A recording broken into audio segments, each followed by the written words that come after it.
One man is being victimized by our own government.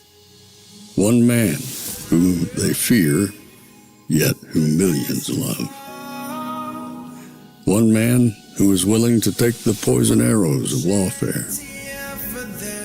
One man whose voice has been taken away by a corrupt judge operating in a corrupt system. One man who has been ridiculed and insulted. One man who refused to back down.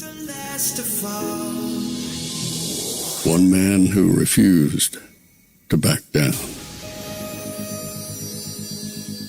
One man who refused to back down. One man who stands between us and them. One man that wants to see America protected again. One man who wants to see America prosper again. One man who understands that a man is a man and a woman is a woman.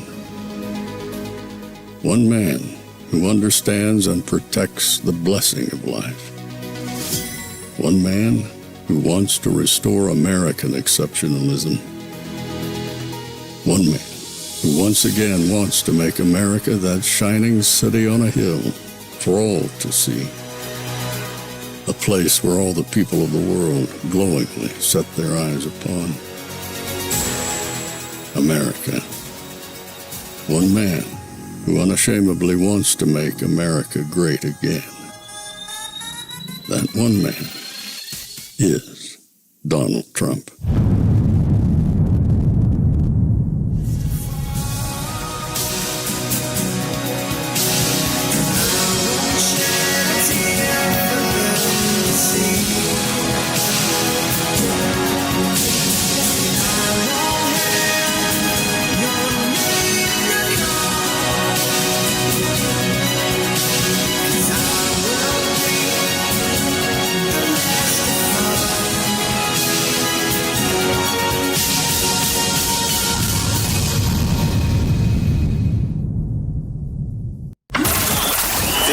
Is Fanfare with Barry Cunningham.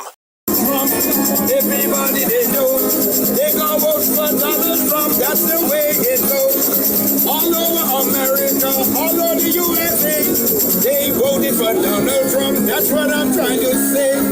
Election is over, everyone can see. Donald Trump is now the president of your country. Election is over, everyone can see. Donald Trump is now the president of your country. I want to make America great again. Woo! I want to lower the taxes. I want to bring all American business back from overseas back to the USA, baby. There we go. Ooh, yeah. Donald Trump is now the president of your country. Election is over. Everybody can see. Donald Trump is now the president of your country. Election is over. Everyone can see. Donald Trump is now the president of your country.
So I bet some of you guys thought it was time for the weekend. And you're like, oh, let Barry take the night off. It's a Friday night. Go have dinner with your wife. Go do something. You can't. Not with Donald Trump as the president-elect. You just can't do anything and slack because you turn your head and all of a sudden it'll be, whoo, okay. See, Friday nights are notorious for being the news dump. People just put stuff out there just to make news because all the anchors and everybody have gone for the weekend. They're doing their happy hours and everything else, whatever they need to do with the lobbyists, get their paychecks. But meanwhile, we have a president-elect who ain't playing, who is continuing to do business. So, whatever show you have planned, I always have to make sure, like I do here, check and make sure first and understand that he may preempt everything that you've done. And tonight, Friday night at 7:30, it is no different. So, without further ado, let's find out what this busy man has been doing tonight instead of resting and hanging out with Melania. So, let's go to his Truth Social. And I'm going to scroll down a bit because the first thing he did was he named Scott, and I'm going to hope I'm saying right, Bessent, will serve as the 79th Secretary of the Treasury of the United States. Scott is widely respected as one of the world's foremost international investors and geopolitical economic strategists. Scott's story is that of the American dream. And I wish I could make this a little bit bigger so you guys can see without blowing it. Yes, if I make it bigger, it just completely takes it out of screen. So, gotta deal with it. Scott has long been a strong advocate of America First agenda. On the eve of our greatest country's 250th anniversary, he will help me usher in a new golden age for the United States. He's been saying that quite a bit lately.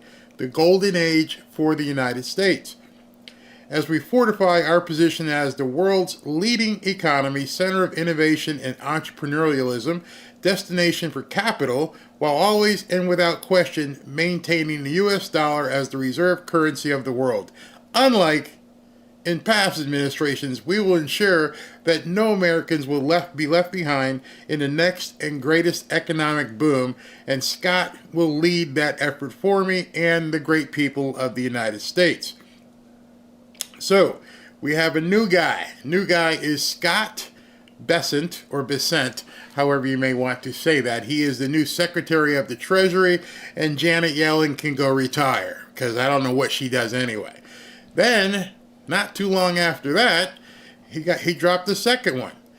This one is going to piss a whole lot of people off. I'm just telling you, it's Friday night, so it's a good thing he slid this in.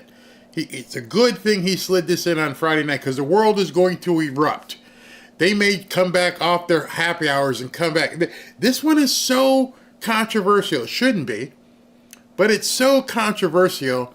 They may come back from happy hour to bitch on television about this. If not today, they're going to be cutting videos over the weekend and Monday for sure. And I'm about to tell you why. All right, so this guy, he says, I'm very pleased to nominate Russell Thurlow Vaught from the great state of Virginia as the Director of the United States Office of Management and Budget, OMB. He did an excellent job serving in this role in my first term. We cut 4 regulations for every new regulation, and it was a great success. Russ graduated with a BA from Wheaton, received his Juris Doctor, so he's a lawyer, from the Washington University School of Law. Russ has spent many years working in public policy in Washington, D.C., and is an aggressive cost cutter and deregulator who will help us implement our America First agenda across all agencies. Russ knows exactly how to dismantle the deep state. I told you it's controversial, but that's not even the controversial part. And he'll end weaponized government, and he will help us return self-governance to the people. We will restore fiscal sanity to our nation and unleash the American people to new levels of prosperity and ingenuity. I look forward to working with you again, Russ. Congratulations. Together, we will make America great again. And you're thinking to yourself, well, Barry, if he wants to dismantle the deep state, yeah, I understand that would be controversial, but they knew that's what he wanted to do. Why would it be so controversial? Okay. Well, if you got something to drink or eat, make sure your mouth's clear because you might throw up on your computer or your television or whatever. And hold on to your seat, okay? Hold on to your seat. Breaking. Trump nominates Russell Vought for the director of the U.S. Office of Management and Budget. Vought served this same position in Trump's first term. He was also the co-author of Project 2025. They're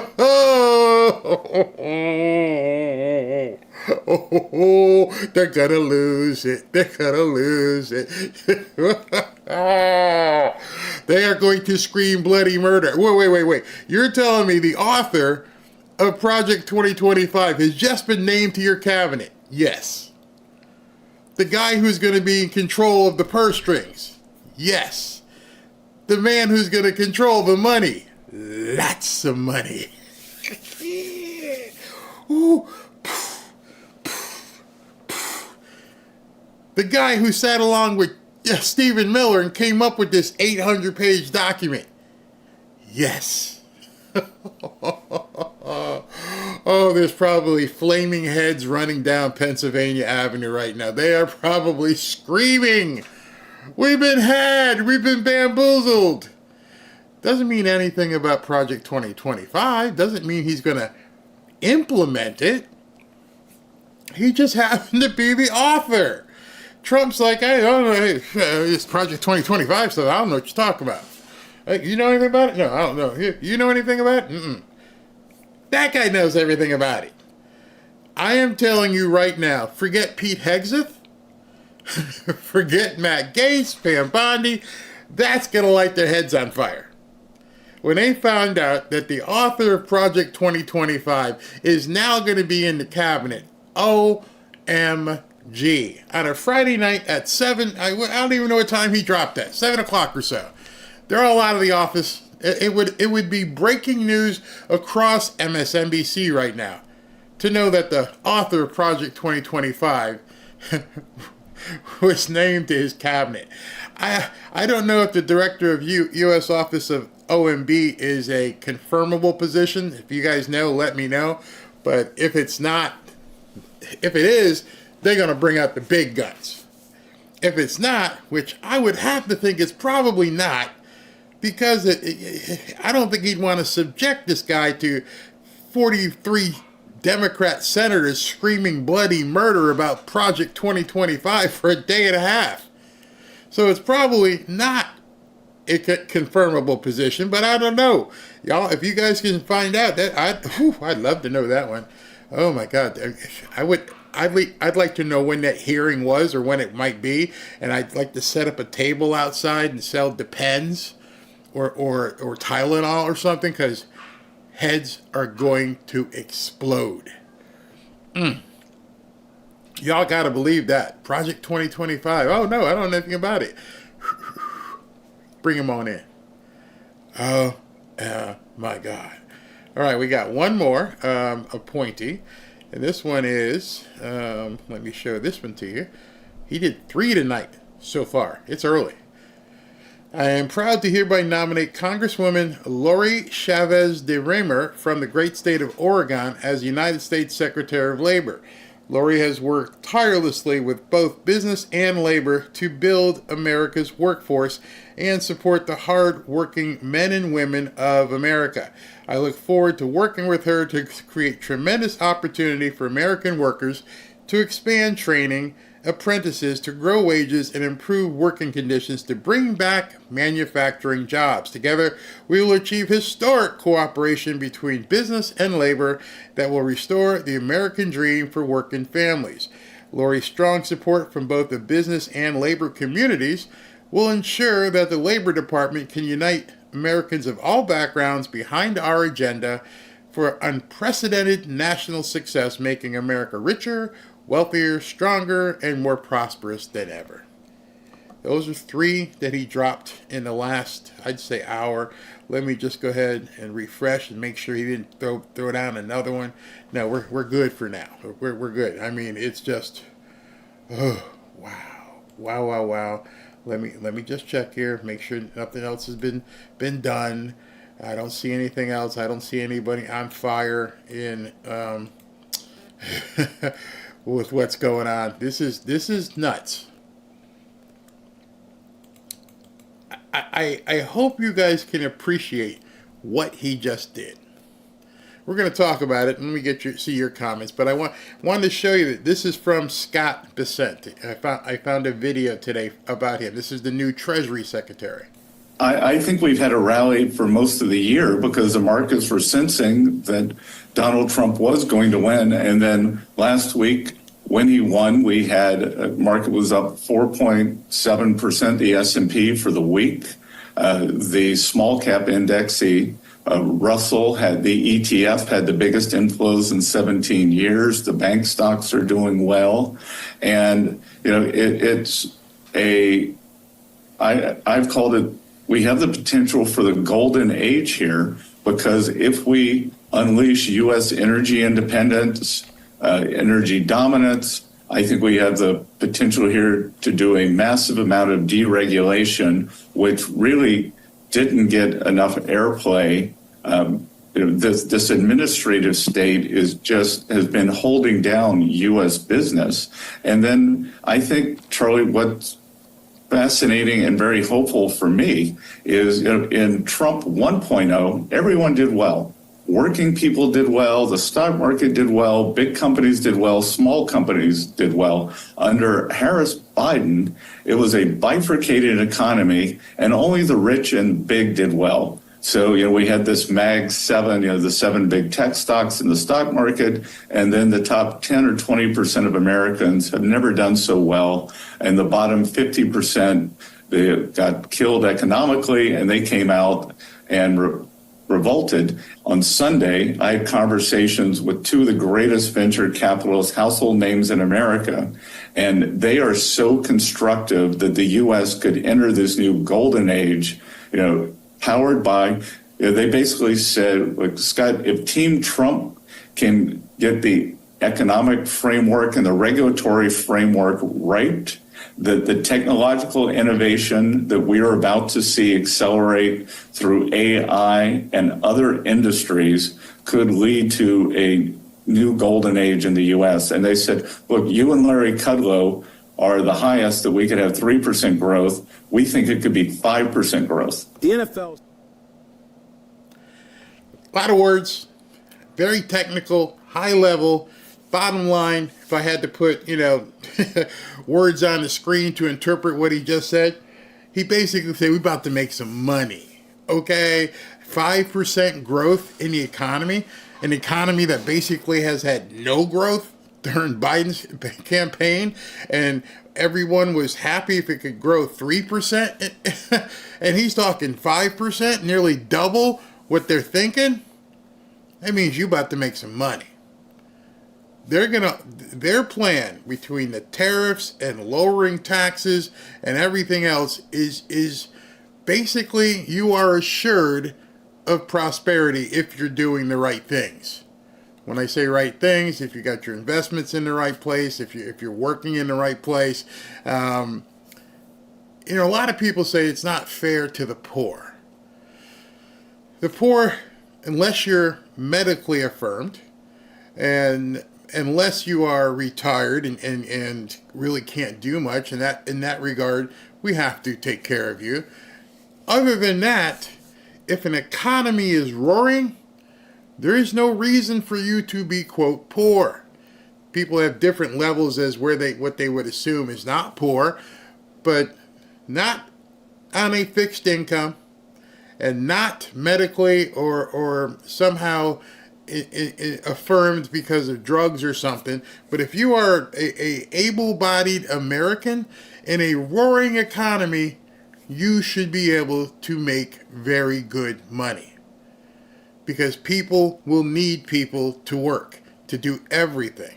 I say that firmly. If somebody was sitting in front of me, take out those two qualifiers: people who are injured, people who are sick, people who are addicted, people who are homeless with PTSD or everything else. Look, let's take care of them. Let's make sure that they are taken care of. Outside of that, if you're physically able and mentally able to work, you should be able to basically prosper.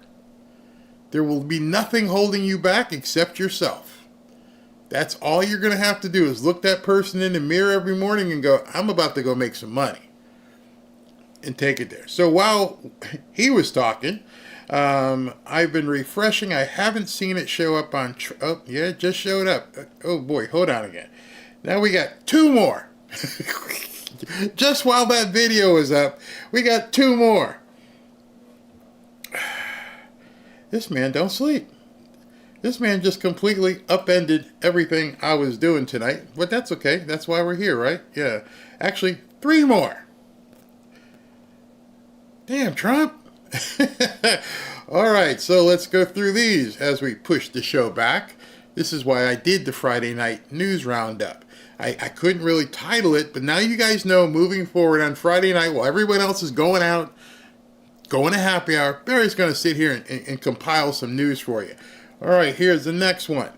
We have, I am pleased to announce that Alex Wong, Asian, more diversity, will be appointed Assistant to the President and Principal Deputy National Security Advisor, and Dr. Sebastian Gorka, oh no, as Deputy Assistant to the President and Senior Director for Counterterrorism. Oh man, just don't watch TV tomorrow or Monday. Just he's bringing Sebastian Gorka back in. You might as well bring Bannon in. OMG. Sebastian Gorka is going to be the Deputy Assistant to the President and Senior Director for Counterterrorism. Trump is not effing around. He must have timed it this way. I mean, just before I go through this, they ran Sebastian Gorka out during the first Trump presidency. They attacked him viciously. Oh, he's one of those guys, from Germany type thing. And you know the word. I can't even say the word here because they won't let me say it. But you know the word, the brown shirt. They felt like he was one of those. And they ran him out. And Trump just brought him right back in. This presidency is not going to be like the first one. One of these things don't look like the other. He's taking no prisoners. These must be, I don't know, maybe you guys can check, but these must be, again, non-confirmable positions. So we continue. Alex served during my first term as Deputy Special Representative for North Korea and Deputy Assistant Secretary for East Asian and Pacific Affairs at the Department of State. He was also my nominee in the first term to be U.S. Ambassador for Special Political Affairs at the United Nations. As Deputy Special Representative for North Korea, he helped negotiate my summit with North Korean leader Kim Jong-un. Remember, he walked into NOCO. Alex also led the State Department's efforts to implement the free and open Indo-Pacific strategy. Alex received his Juris Doctor. He's a lawyer with high honors from Harvard Law School, where he was the managing editor of the Harvard Law Review and an editor of the Harvard International Law Journal. In other words, the guy's smart. He earned his bachelor's degree at the University of Pennsylvania, graduating summa cum laude. He is also a senior fellow at the Hudson Institute. I always wanted to be a fellow. How do you, someone's going to have to tell me, how do you be a fellow? I want to put fellow after my name. Anyway, let me continue here. I digress. Alex previously served as the Foreign Policy Advisor and General Counsel to Senator Tom Cotton. He also served for the State Department in Iraq as a Judicial Anti-Corruption Advisor. Alex also spent years in private legal practice, counseling Fortune 100 clients on international trade and governmental investigations. He began his legal career as a clerk for the Honorable Janice Rogers Brown of the United States Court of Appeals and for the District of Columbia Court. So in other words, this guy Alex has done everything. Dr. Sebastian Gorka will be returning to the White House as Deputy Assistant to the President. I'll tell you right now, I could already see Joy Reid probably turn white. I mean, that's how crazy she is right now. He'll be turning as the Deputy Assistant to the President and Senior Director for Counterism. Since 2015, Dr. Gorka has been a tireless advocate for the America First agenda and the MAGA movement, serving previously as strategist to the President in the first Trump administration. Dr. Gorka is a legal immigrant to the United States with more than 30 years of national security experience. Wow. Man's taking no prisoners tonight. No prisoners whatsoever. All right, so that's those two. Now we scroll up, and there's another one here. I'm not even going to try and pronounce this name. Let me see it. Well, I'll try. Dr. Jeanette Nesheiwat will be the nation's doctor as the United States Surgeon General. Dr. Nesheiwat is a double board certified medical doctor with an unwavering commitment to saving and treating thousands of American lives. Dr. Nesheiwat is a fierce advocate and strong communicator for preventive medicine and public health. She is committed to ensuring that Americans have access to affordable quality health care and believe in empowering individuals to take charge of their health to live longer, healthier lives. She'll be working basically hand in hand with RFK Jr. During the epidemic, she also worked on the front lines in New York City, treating thousands of Americans and helped patients in the aftermath of President Trump's historic Operation Warp Speed that saved hundreds of millions of lives. Her expertise and leadership have been pivotal during some of the most challenging healthcare crises of our time. Dr. Jeanette provided on-the-ground medical treatment to Americans in the aftermath of Hurricane Katrina and the Joplin tornado. She's also a member of Samaritan's Purse Disaster Resistance Relief Team and has been providing life-saving care during crises in Morocco, Haiti, and Poland. Wow. Is there another one here? Oh, we got another one. I am thrilled to announce that Dr. Dave Weldon, and current congressman, is nominated to serve as a director of the CDC. In addition to being a medical doctor for 40 years and an Army veteran, Dave has been a respected conservative leader on fiscal and social issues and served on the Labor HHS Appropriations Subcommittee working for accountability on HHS and CDC policy and budgeting. Dave also served in a leading role in the government oversight and reform committee hearings, addressing issues with HHS and CDC. And Dave has successfully worked with the CDC to enact a ban on patents for human embryos. What? Why would someone want a patent on a human embryo? Doesn't the mom have the patent? I mean, it's her embryo. Never mind. I don't want to go there. Don't even want to go. Americans have lost trust in the CDC and in our federal health authorities who have engaged in censorship, data manipulation, and misinformation. Given the current chronic health crisis in our country, the CDC must step up and correct past errors to focus on the prevention of disease. I think he's done. I think we're safe. Let me just hit refresh, make sure that's it so far. Wow, this is on a Friday night. Let me just check, make sure nobody else has been texting me with any additional information. This is absolutely incredible. The speed at which this man is moving and his strategy in doing so by dropping 4 positions here on a Friday night. It's 8:00 p.m. When did this drop? This one dropped literally 11 minutes ago. So he waited and he waited and he waited till the end of the day when everybody would be going to dinner, playing around, doing whatever you do, and he dumped all these things.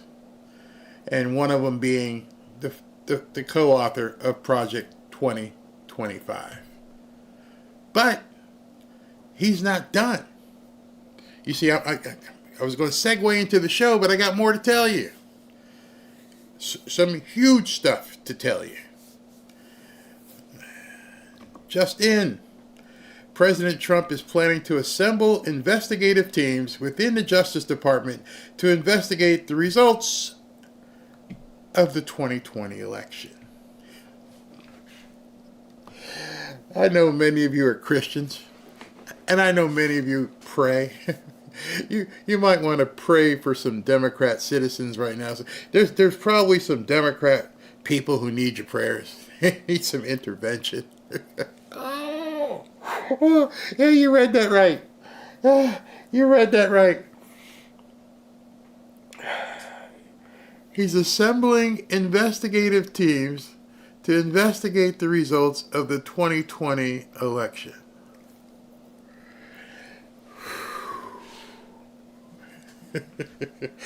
It's only Friday at 8 o'clock. I don't even know what he's got left. Oh my goodness. Oh my.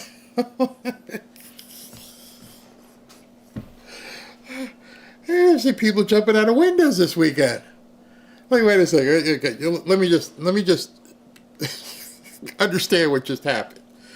You brought in the author of Project 2025. You brought back Sebastian Gorka. And now you release that you're going to form somebody in the Justice Department, several investigative teams, to go look into 2020. Oh God, I shouldn't have this much fun just doing a video. I mean, it's crazy. It's absolutely crazy. I got the mod saying, put it on slow mode, please. The comments are crazy. Oh, I can't. I hope you guys can appreciate what this man is doing. I can't even imagine what is going through these people's minds right now. I bet you they were sitting just like I was getting texts from SV, one of the mods here.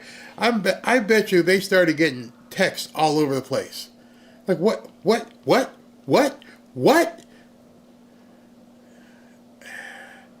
Project 2025 author, Sebastian Gorka? Oh gosh. Oh, he's gonna investigate what? With the DOJ? So he is going after political opponents? Yes. Man, this is good time to be alive in America. Oh, some people are like, oh, more. Oh, I bet you that's coming. I bet you you're right. I bet you that would. Oh, oh, libtards are going nuts. Yeah, I haven't had. Oh, refresh. Well, we got another one. Oh my goodness. Oh, you got another one. Oh God. Oh goodness. Oh goodness. Oh, this is refresh. Oh, I'm never going to get through my show. I'm going to have to hold this one until tomorrow. This is crazy. All right, drum roll. Hey, we got this one. I am pleased to nominate Scott Turner from the great state of Texas as the Secretary of HUD, Housing Urban Development. Scott is an NFL veteran. I thought he was from Nebraska. But anyway, Scott is an NFL veteran who during my first term served as the first executive director of the White House Opportunity and Revitalization Council, helping lead to an unprecedented effort that transformed our country's most distressed communities. Those efforts, working together with former HUD Secretary Ben Carson, were maximized by Scott's guidance in overseeing 16 federal agencies, which implemented more than 200 policy actions furthering economic development under Scott's leadership. Opportunity zones received over $50 billion in private investment. After graduating from Illinois, Scott was drafted by the Washington Redskins and spent 9 years in the NFL before he went on to win a state house race in Texas, where he was born and raised. Oh my goodness. And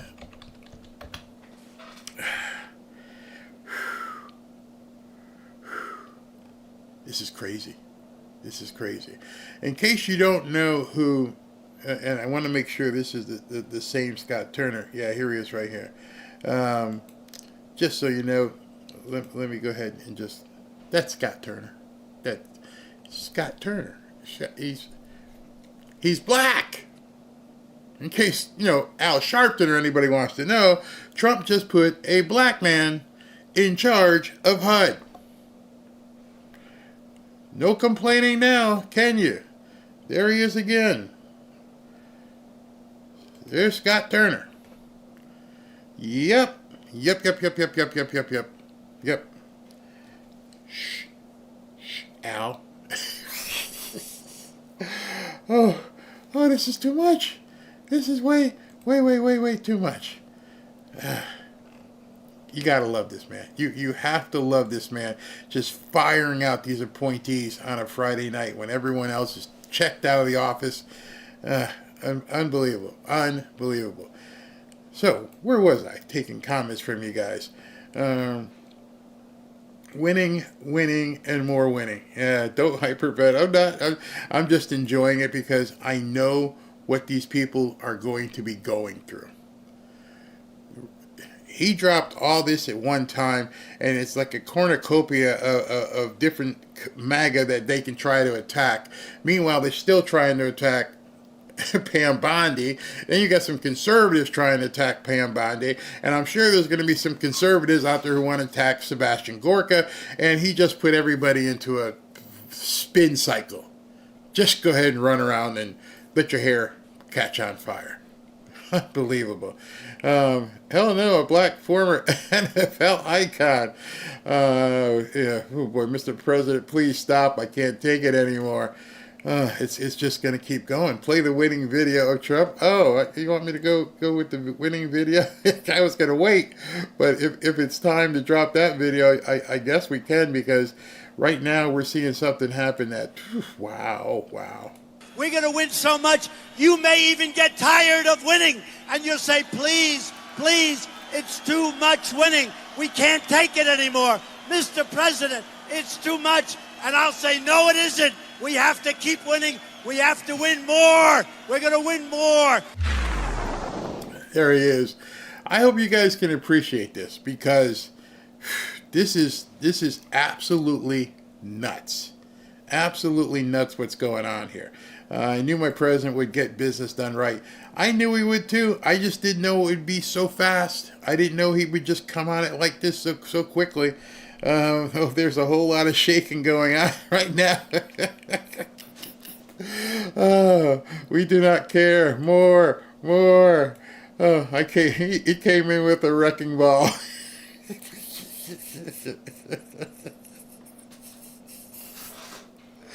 Oh my goodness.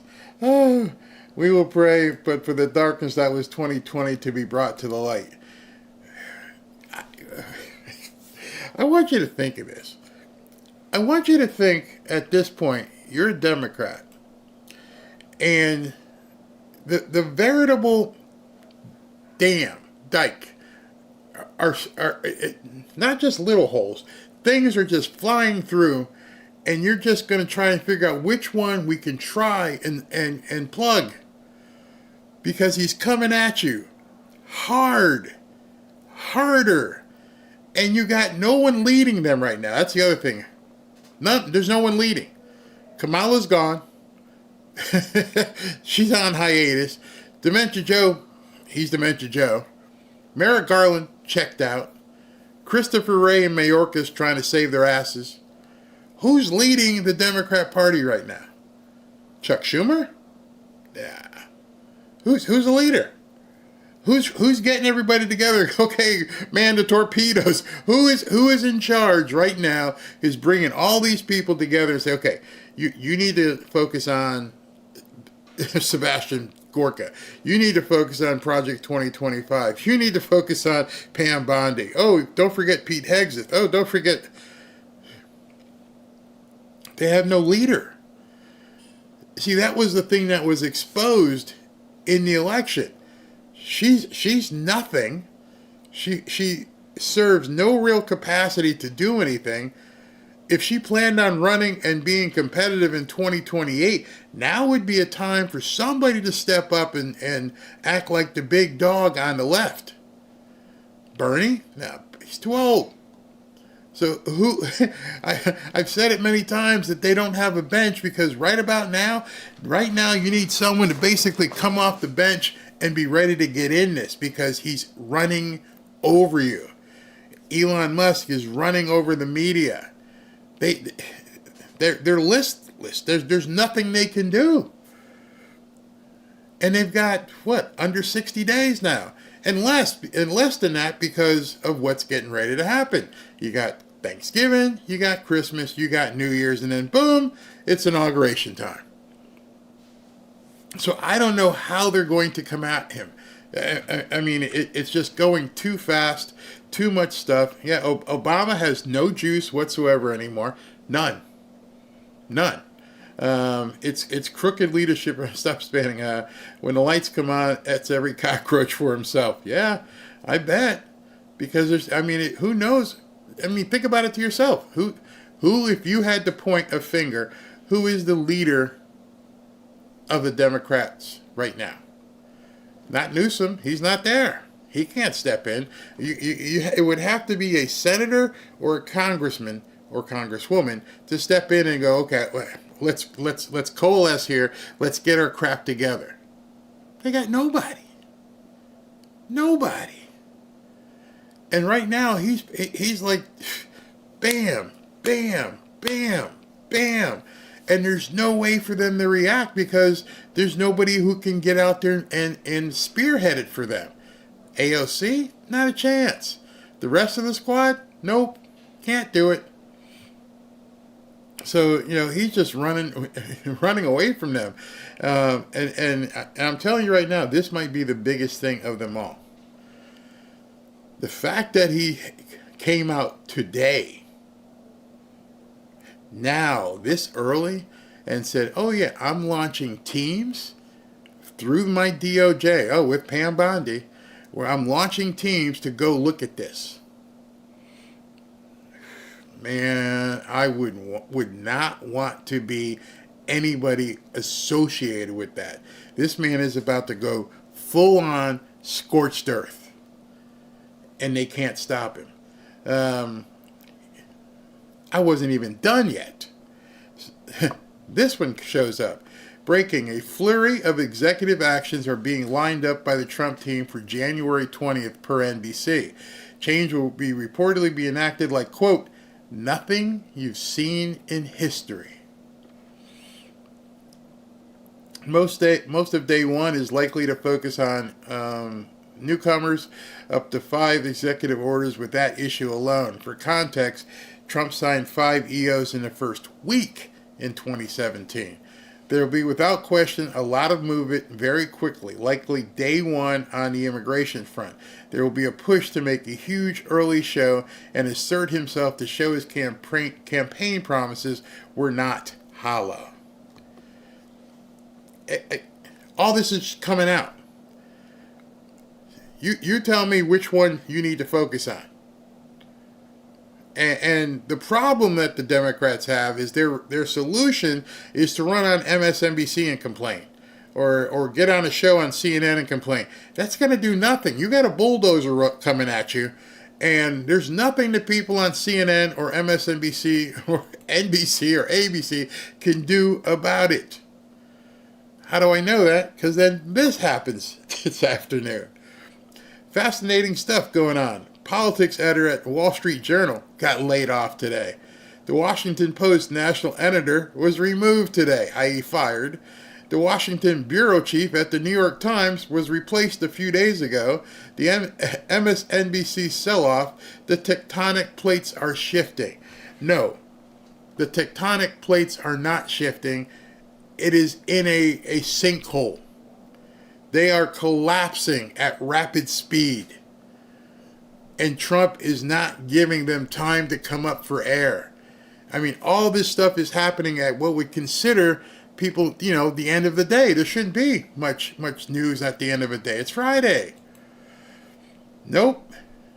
He's taking no prisoners and having no mercy, which is exactly what I hoped he would do.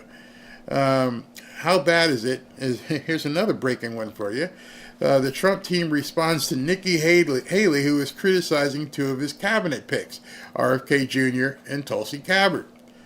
And Stephen Chung is his communications director. If Nikki Haley has criticisms, maybe she should run for president. And oh, wait, she actually did that and got killed. She got crushed. Those are not the statements of people who are trying to play nice. Those are the statements of people who are like, shut up. We don't care what you have to say. Get out the way. When you understand, your communications director is not putting that out unless Trump has already approved it. I don't want to have to clean up your mess.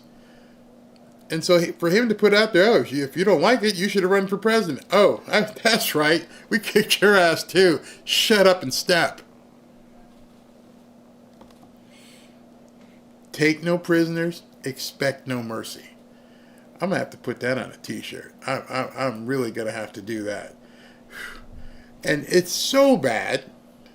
How bad is it, Barry? It's so bad that they are openly mocking at MSNBC right now. They've already printed up logos, changing the logo to XTV. It's all over the place. The new logo for MSNBC. Just complete trolling, completely just, excuse my language, boop slapping them without them having anything they could do. Joe Rogan says he would like to have Rachel Maddow's job if Elon Musk buys MSNBC. Rogan says he will wear the same outfit, glasses, and will tell the same lies. The comment came in response to Musk flirting with the idea of buying the far-left media outlet.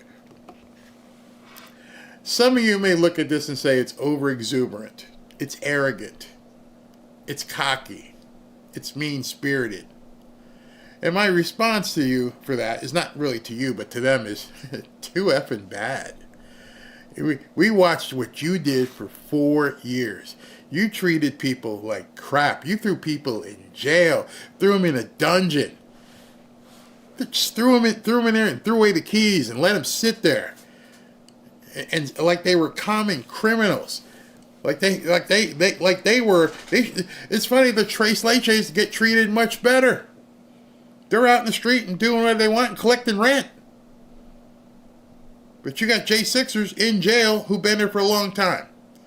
So excuse me if right about now our side is gloating. It's deserved. It's absolutely deserved. And you can tell the tide is a-changing. The tide is changing because I've talked to you guys many times about Stephen A. Smith. And so you guys know about the Trump dance as part of my intro. And with the Trump dance, you'll see it this weekend. You got people out there dancing on the NFL and college football. Undoubtedly, you'll see it tomorrow. I guarantee you'll see something tomorrow night when Army plays Notre Dame. So don't expect no video tomorrow night. I'm just telling you right now. And Stephen A. Smith, who I told you, he's telling people I voted for Kamala, but I think inside that booth he flipped. And I think he's saying, oh, well, next 4 years, I see where my bread's going to be buttered. Listen to what Stephen A. Smith says they have no issue with players doing the signature dance of President-elect Donald Trump during their on-field celebrations. Players like Nick Bosa from the Niners, Raiders tight end Brock Bowers, and Titans receiver Calvin Ridley are just a few of the players that have mocked the president-elect's signature moves.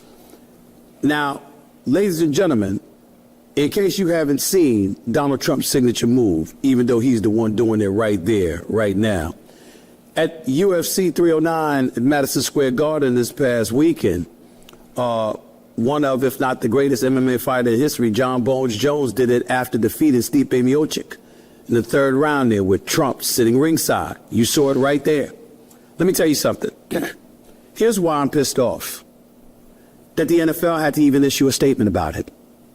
Because celebrations usually don't warrant that. It doesn't require a response from the league. So why was it necessary this time? You know why? Because we got a bunch of people still living with their heads in the cloud, acting like they get to protest every little damn thing. This is America. Donald Trump won the election, rather convincingly, I might add. Now, I didn't vote for him. And I've been on the record stating that. I'm not backing up from that. I didn't vote for him because I don't think he's presidential. I don't think his behavior, rather, is presidential. I think the presidency is a statesmanship position. I think it's important to galvanize folks and to bring them together as opposed to contributing to divisiveness. But he won. And I have no problem accepting the fact that he won fair and square in romp-like fashion, I might add. And he's worthy of being the president of the United States according to the voters. They have spoken. They spoke emphatically, not just in red states, but in blue states as well, in battleground states as well. He won. There's no debate. There's no controversy. There's no anything. He won convincingly. So to me, that says that the American people have made their choice. I got news for you. Football players are usually American people. So are basketball players. So are UFC fighters. They got a right to support who the hell they want without the league needing to send in a response. I didn't see a response from the UFC. You know why? Because Dana White wouldn't entertain it. Dana White would not entertain that because he don't play that nonsense. He's going to support who he's going to support. He's not going to apologize for it, as most American citizens should feel free to do. And why am I ticked off? Because it was emblematic of the climate that we've been living in for years now. Okay, hold on. I'll go back to Stephen A. Trump ain't done. Trump is not done. He dropped another one. This one, it's funny where these things get posted and how fast they get posted. This one is Trump nominates Marty Makary as the FDA commissioner. Trump says Makary will work with RFK Jr. to investigate the harmful chemicals poisoning the food supply and drugs to the chronic disease. In this release, let's see if I can center this so you guys can actually see it. 1 second. And there we go. I could probably make it a little bit bigger if I make it its own page. All right, so let's see what they says about Marty. I'm very pleased to nominate Marty Makary, all his designations, for FDA commissioner. FDA has lost the trust of Americans and has lost sight of its primary goal as a regulator. The agency needs Marty Makary, a highly respected Johns Hopkins surgical oncologist and health policy expert, to course correct and refocus the FDA. He will work under the leadership of RFK Jr., among other things, properly evaluate harmful chemicals poisoning our nation's food supply and drugs and biologics being given to our nation's youth so that we can finally address the childhood chronic disease epidemic. You got to think that RFK Jr. had a big hand in this pick. Obviously. A member of the prestigious National Academy of Medicine, Dr. Makary has devoted his career to improving medical quality and lowering hospital and drug costs for all Americans. In addition, Dr. Makary is an accomplished professor at the Johns Hopkins School of Medicine and Johns Hopkins Carey Business School and a leading advocate for health care transparency. He has authored more than 300 scientific articles and 3 New York Times best-selling books.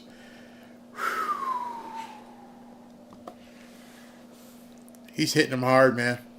I mean, this is incredible. Excuse me for 1 second. I thought I had to sneeze, but I didn't have to sneeze. This is incredible. I've never seen anything like this, especially on a Friday evening. I'm so happy you guys have joined me tonight.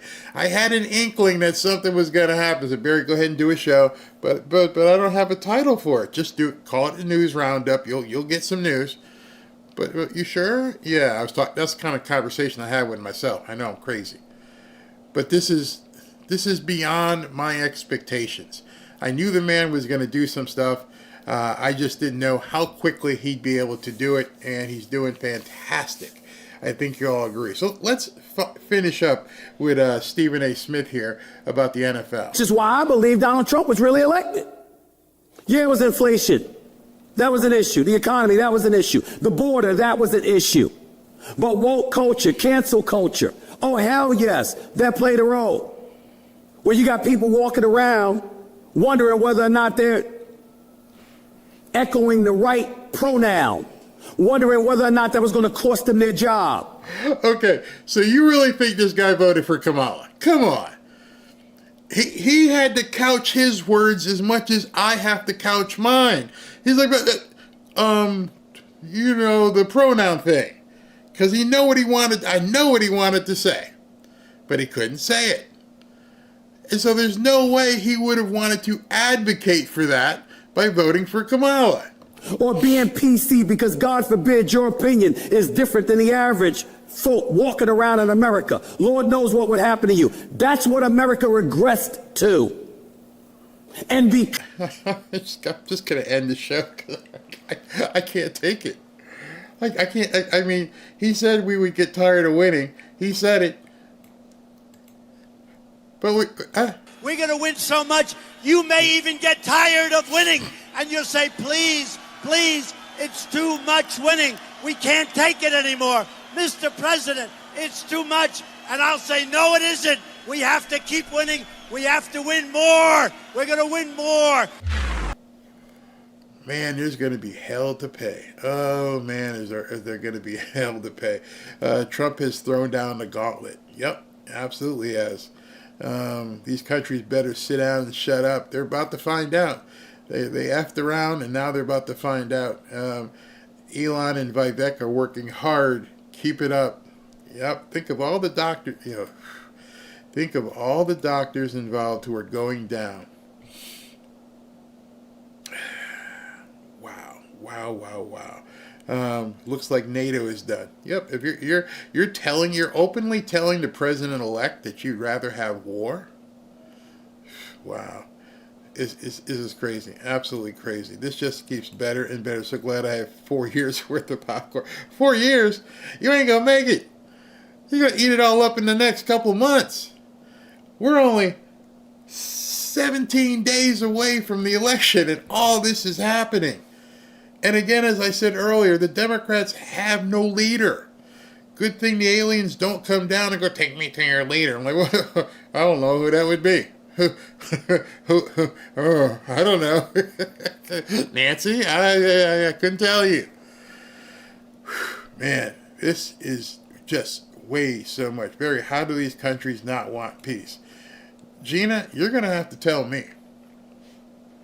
You're going to have to tell me, because the answer to that question is probably found here. The answer to that question is probably found in dollar bills. Because that's the only reason why you would want to put actually, they're not putting their people at risk. They're putting all the poor people who live in Kiev at risk.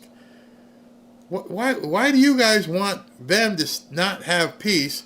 Your people aren't on the front line. Your people aren't out there getting bombed. Sick. Absolutely sick. Can you imagine if they want Kamala to run again? I don't even know why they would. I'm going to show you something. I don't even know why you would even consider anybody for 2028 at this point. You guys may not have a party in 2028. The way Trump is going, he's not looking to win anymore. He is looking to take you out. Just destroy you, to obliterate you. As he said, I am going to obliterate the deep state. Now you know why they did everything they did to try and not have him there. Now you know why they had all these lawsuits and criminal charges and everything else, and this bulldozer would not stop. Just kept coming. Love it. All right, so let me continue. It looks like we may be done for now with different things. If what I've shown you thus far has left you scratching your head going, I don't get it. This next piece is going to be not as bombastic as this stuff we've been talking about. Still, it's going to leave you like, what in the hell is going on? What, how is this happening? I feel like I'm in, Rocky Horror Picture Show. I'm in the time warp. Something's wrong. Listen to this. Interesting to get your perspective as someone who's spent a lot of time with him. But I also want to ask you about Dan Bongino, because I'm sure that you saw this. He's being floated as Secret Service Director, the possibility of I mean, there you go. And I just want to be clear for our viewers who aren't familiar. You two sparred a lot on Fox, and man, am I being understated when I say that. How would you feel about him being Secret Service director? I can't imagine anyone who I feel more fiercely combative with than Dan Bongino. If he were to walk into a bar and I was having a beer, we probably square off. We disagree on everything. I think he has his own set of facts. I think he's a provocateur. But I go back to what I said about Major Pete. I have no issue at all with his honesty, his credibility, his character, his patriotism, his love of the Secret Service. I think all those things are positive for Bongino. And, I think that in some ways, all of these people in the cabinet, and you could name others as well, Dr. Oz, are great on TV. They are bigger than life. They're great communicators. I see where the president-elect is going with this cabinet. Can they do the job, the day-to-day? Look, watch her face. Look at her face. She looks like she's sitting on a pineapple. The administrative stuff, running these businesses, and they are giant businesses, even though they're government agencies. I guess we'll see. Some will, some won't. But with Bongino, I would, let me put it this way. If I was a target and Bongino was on the job, I feel that Bongino would keep me safe. He would do the job, Brianna. That is very...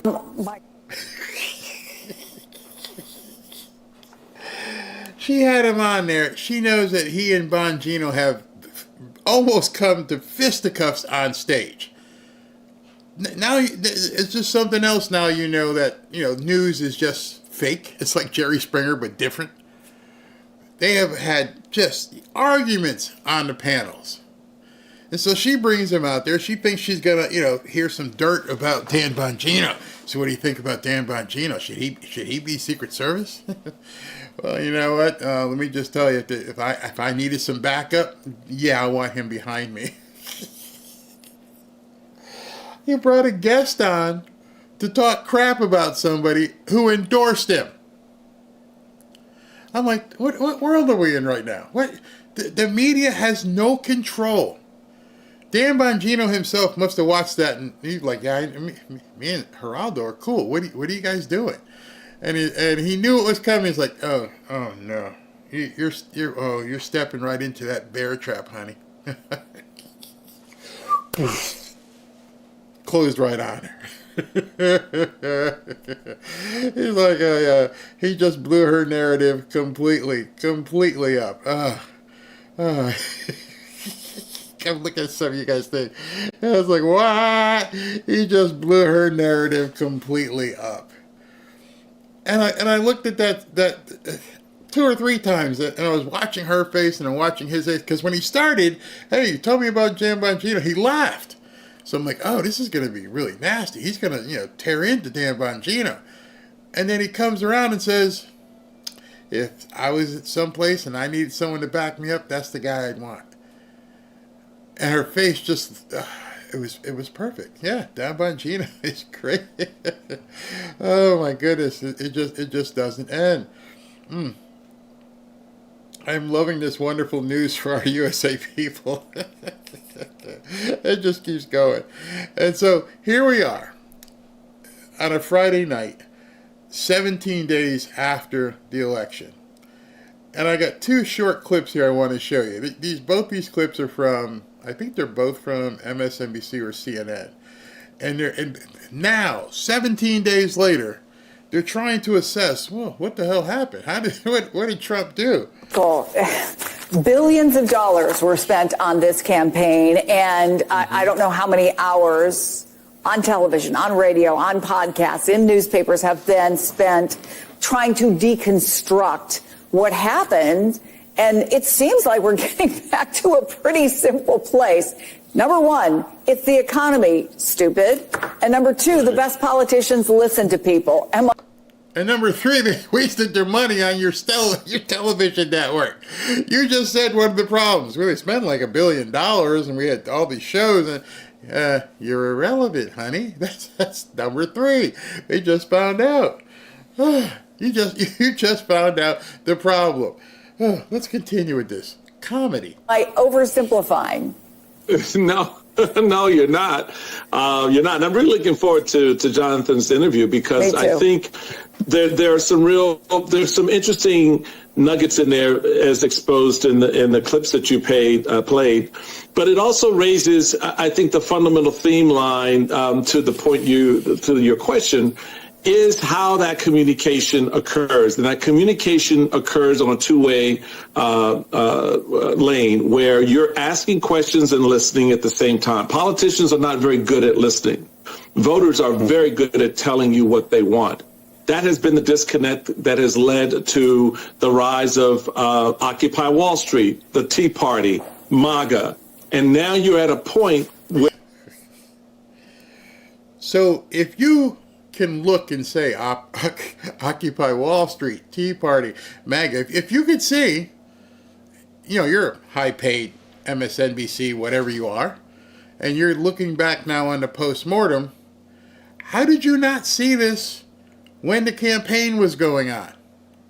That's a prevailing question I continue to have is, how could you people be so obtuse? All you could talk about was baby removal and Trump's felonies and everything else. You clearly weren't listening to anybody. You would see 100,000 people show up in the Jersey Shore and completely ignore it. And now you're like, well, maybe we should listen. Maybe we should listen to people? Is that what you're gleaning from this ass whooping y'all took? Is maybe we should start listening to people? Where the extremes of both the Democratic and Republican parties have met. There is such a creature as the Bernie Sanders, Donald Trump voter. Mm-hmm. They were real in 2016, 20, and again in 2024. I just want to say something. The reason I'm showing this is that I don't know how much they're paying Michael. I don't know how much they're paying his host. They pay him exorbitant amount of money. Probably each one of them up there makes at least $1 million a year. And you're telling me, making $1 million a year, you couldn't figure out or whisper to somebody in Kamala's campaign, thankfully you didn't, hey man, you need to change up. He's kicking your ass. Now you're saying it? Because you want to look good on TV as if now you could figure it out. Now I can see what was going on. It was the economy. What made you not think it was the economy? Ever? What made you think that you could stand up on a stage, Kamala, and say, oh, everything's much better now? While people go into the gas tank going, this witch don't know what the hell she's talking about. Your entire campaign was built on lies. Maybe you should try truth and empathize with what people were going through instead of sitting in your studios or in your big house up in Washington, D.C., making millions of dollars, thinking you're going to gaslight everybody into submission. That's what you get. Their numbers are not shrinking, they're increasing. So understanding that piece between each parties is important. I understand where Bill Clinton's coming from, talking about going after corporations and all of that. But you also have to understand that it's the DL Democrats that gave the workers NAFTA, which shifted the jobs offline. Out of the country. So that reconnection with that working class voter has got to be established cleanly with an understanding of why that voter is ticked off at you in the first place, and 10 million of them stayed home in this election. Yeah. Mr. Steele, I have a question. What makes you think they're ever going to believe you again? What makes you think after 4 years of what Donald Trump is obviously about to do, that anyone, even the people who are enamored with baby removal, who at that point will be 4 years older and maybe not as zealous about what you guys do, is ever going to look at you people as believing in you ever again? You see, if you want to improve, you first must admit a fault. You must first say, we got everything wrong, including the candidate, and we need to tear it down, and we need to, then that would mean we would be Trump, wouldn't we? You know, maybe there's a reason why Tulsi Gabbard, Elon Musk, RFK Jr., they're all Democrats, all said, y'all crazy, stone cold crazy, at least this guy will even talk to us. You can't change what can't be fixed. Trust is the number one thing in any interpersonal relationship, and right now nobody trusts you guys, especially not the media. So I don't know how you fix it, and I really don't care. Well, Congressman, I want to ask you, just getting into kind of unpacking the election results. Donald Trump won by a resounding amount. We realize he won the popular vote.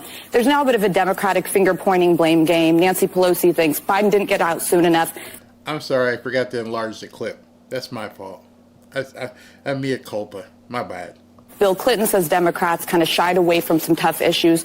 What do you think Democrats need to learn from the loss? I think the most important lesson to be drawn from the election is that the American people want us to work on the high cost of living and make sure that there can be a real path forward for working class Americans, middle class Americans, everyone who aspires to be part of the middle class, to enjoy, those promises, that basic contract between everyday Americans and the country, which is that if you work hard and play by the rules, you should be able to provide a comfortable living for yourself, for your family, purchase a home, educate your children, have access to health care, go on vacation every now and then, and one day be able to retire with grace and dignity. That's the American dream. But for far too many people, it's out of reach. Yeah. Right. And that shouldn't be a Democratic issue, a Republican issue. That's an American issue that we should all address together. Yeah.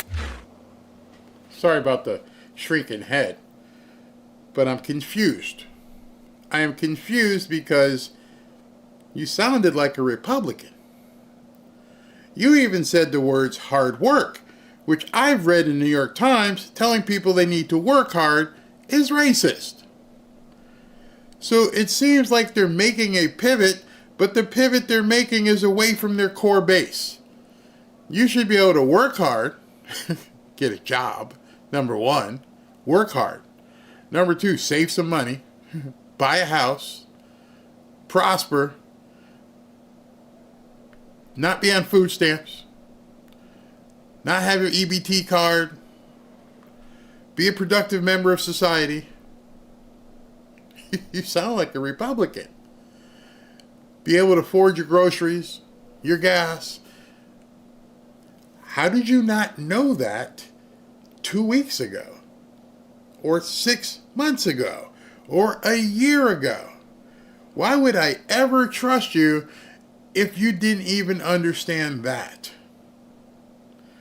It's beyond me. These people are, like I said, they're foundering. There's no way that they know what to do. And it's only going to get worse. Now I've got another video here that I want to show you guys. I'm going to try and get through this so you're not here all night. But it's a snippet of my top 10 thing that I've been telling you about. Here's my top 10. Here's the big finish. 10 stories that you just gotta hear.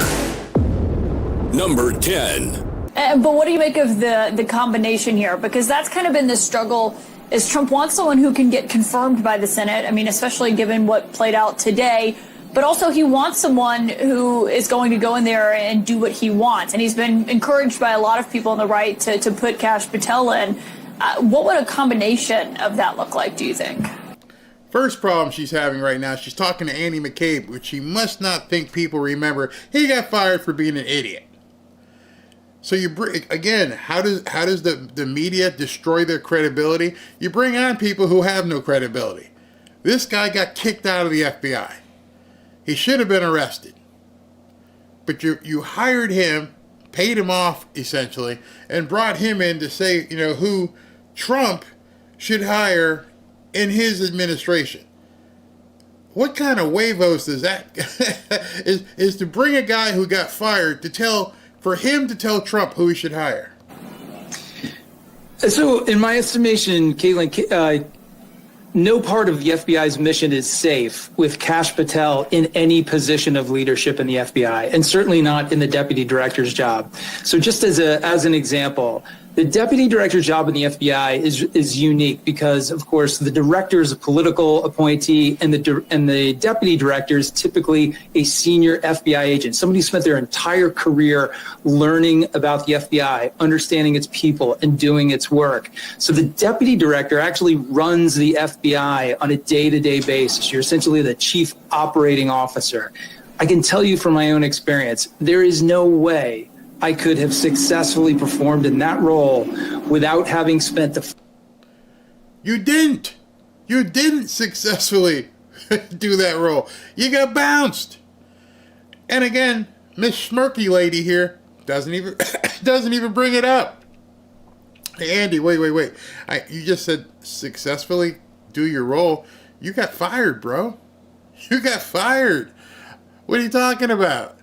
Of course not. Just sit there with the smirk on her face. First 10 years of my career doing criminal work in the FBI, and the next 10 years doing national security work. The scope of authority is enormous. I think I had about 78 or 80 direct reports when I served as FBI deputy director. 56 of those people ran entire field offices. So you are enmeshed in every aspect of the FBI's work. If you enter into that position with nothing more than a desire to disrupt and destroy the organization, there is a lot of damage someone like Kash Patel could do in a position like deputy director at the FBI. You mentioned that director is a political job. Obviously, it's a president puts it in there. They have a 10-year term, so they're supposed to be insulated from politics, but obviously they can fire them. Obviously, they can fire them. This was CNN pushing this Mike Rogers thing as though he was the leading candidate. And they had no clue. They had no clue, so much so that I showed you earlier that Dan Scavino had to come out and go, nope, Mike Rogers doesn't have a shot. 9. In what universe does this make sense for President Trump as the chief magistrate of the United States in the MAGA movement overall, in America First overall? Jack Posobiec.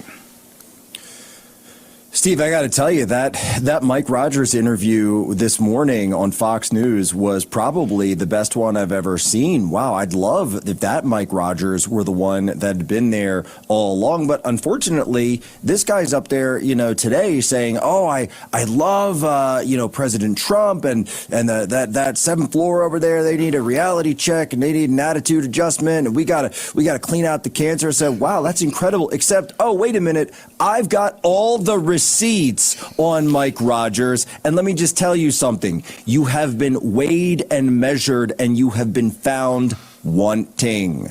Okay? This guy was all in. All day today, all day on X, people were posting all kinds of things that Mike Rogers said negatively about Trump. It was one after the other. And I thought to myself, how did Fox bring Mike Rogers on and expect that this guy was in the running for the FBI position? Knowing he had said, we're not even talking like, I don't agree with his policy. No, he shouldn't do this. He shouldn't do that. He's crazy. And you thought that he would just look the other way on this. You see the scorched earth that this guy is doing. You can see that. And you thought for some idea that he would want to bring this guy in. Big mistake. On Russiagate. This guy was all in on the wiretapping of Trump Tower the first time. Who knows if Mar-a-Lago is being wiretapped right now? I don't even know, but I wouldn't put it past any of these guys. And Mike Rogers is sitting there the entire time, hanging out with James Clapper, hanging out with John Brennan, sitting next to General Michael Hayden of the NSA. The NSA. But hang on. The reason. No, hang on. The billet, you gotta make sure people understand the context. The billet, he was House Intel chairman. He was deep in bed with these guys. It was Devin Nunes. After we won, Devin Nunes, right? I think took over here. Or Rogers was one of the senior guys. That's why he was in bed with these guys from the beginning. Because correct? Devin Nunes became the chairman of the House Intel Committee and actually started to dig into the truth about what was coming together in terms of Russiagate and in terms of James Comey. By the way, it was Mike Rogers who came up. I was there. I was literally physically in the White House when on the day that Comey got fired. I was there. Tanya Tay was there too, by the way. And we were there. We get the news. Run back to the room. It's all coming down. We've got the briefing sheet. And then all of a sudden, who goes up on TV? It's Mike Rogers. And Mike Rogers on TV saying, I don't believe any of this stuff about Comey. I think he's a good man. He's a good man. We should believe him. We should believe Comey. He's great. No, Comey was lying. They were all lying. The whole thing was a lie. And by the way, what do we find out now? And Solomon's got the reports, and Lee Smith and some of the other guys have the reports, that this was even going on before they had the Steele dossier. That the Steele dossier comes up later because they heard that Comey was looking for reasons to investigate Trump. Okay, so let's go back and let's be serious here for a minute. You have to think, was Paul Ryan behind getting Mike Rogers to go on Fox this morning? Was Paul Ryan thinking he had some sort of influence and he was going to make this happen and get him on there and say, do whatever song and dance you need to do. We need you as our eyes and ears in Trump's administration. Oh, that's a good plan. Not knowing that people like Jack and Steve and all other kinds of people have so much on Mike Rogers. And you also have to believe if everybody else has these videos and statements and documents, Trump has it too. To this day, I don't understand how so many people underestimate this guy, as if he doesn't know the lay of the land. Guys are trying to take out the populist nationalist movement, full stop. And Mike Rogers is someone who played footsies and patty cake with them the entire time. So, yeah, they're all slipping and sliding on the couch over there on Fox this morning. But look, I'm not buying it because I've got the receipts and because, yes, I actually watched the great Caitlin Collins show last night. Oh, that was a wonderful show to watch. And then who do I see up there praising and extolling Mike Rogers? It's Andy McCabe. And the one I just showed you. Of all the people you wouldn't want praising you, Andy McCabe is the person you don't want going on television with Caitlin Collins saying, "Yo, Mike Rogers is fantastic. Kash Patel, oh, no good, no good." That's almost like saying, so we need to bring in Kash Patel. That's pretty much what you're saying. So that they put on basically somebody to trash Kash Patel to pump up Mike Rogers as if Trump would never see through it. Andy McCabe, who was fired, by the way, not fired because of his politics, fired because of his lies, fired because of his corruption, and fired because of his actions. That was justice. That's why he was fired 3 days before his pension. And let's go back, by the way, Steve. You just buried. Oh, and by the way, sorry, I know some of you guys don't like interruption. To make sure he stayed quiet, remember, as Jack just said, he was fired 3 days before his pension. So he goes and sues and files grievances and everything else. And guess what? They paid him like $800,000. So, of course, now he's flush with cash. He'll shut up and he'll do the dancing. He'll do whatever jive you need me to do because I've been paid now. There, Steve, because when Devin Nunes was made House Intel chairman ahead of Mike Rogers, who did Devin Nunes appoint to write the memo to be the lead investigator into Russiagate? Who was the guy? This is what it all comes back to. Who was the guy? Oh, right. It was a guy by the name of Kash named Patel. Kash Patel. Number 8. We turn now to this newly revealed police report that offers... All right, so this one, I have to be a little bit careful. So you're going to hear a couple times when she talks, you're going to get the Japanese movie, because I had to cut the words. So this is CBS this morning deciding they're going to do a hit piece on Pete Hegseth. Big mistake. They didn't do their homework. They thought they could just come out and deliver this hit piece and that it was going to take down Pete Hegseth. But they kind of left some holes. When you hear this, you're going to be like, what? Details into a claim against Donald Trump's pick to run the Department of Defense. The police report is now published for anyone to read. Pete Hegseth's lawyer maintains it was a consensual encounter. CBS's Nicole Killen was asking tough questions today on Capitol Hill. Vice President-elect J.D. Vance played host to Defense Secretary pick Pete Hegseth on Capitol Hill today, just as the news broke of a graphic newly released police report that detailed Hegseth's involvement in an alleged assault in 2017. Did you in Monterey, California? I have, as far as the media is concerned, I'll keep this very simple. The matter was fully investigated, and I was completely cleared, and that's where I'm going to leave it. According to the report, a woman referred to as Jane Doe met Hegseth during a conference at the Hyatt Regency Hotel. Both were drinking with a group at the hotel bar when Doe said things got fuzzy. A nurse who treated... Notice they're on page, can't really tell, but they kind of skipped a bunch of pages to get to this part. I'm going to fill in the details, what you should know, because they said it's online, so yeah, I went ahead and downloaded it, and I'm like, what? Why did you jump to this page? Notice where it says here, line 84, line 88. What's on line 1 through like 60? Just saying. Her later said Doe believed something may have been slipped into her drink. She then recalled being in a hotel room when Hegseth took her phone from her hand. When she got up to leave, Hegseth blocked the door with his body.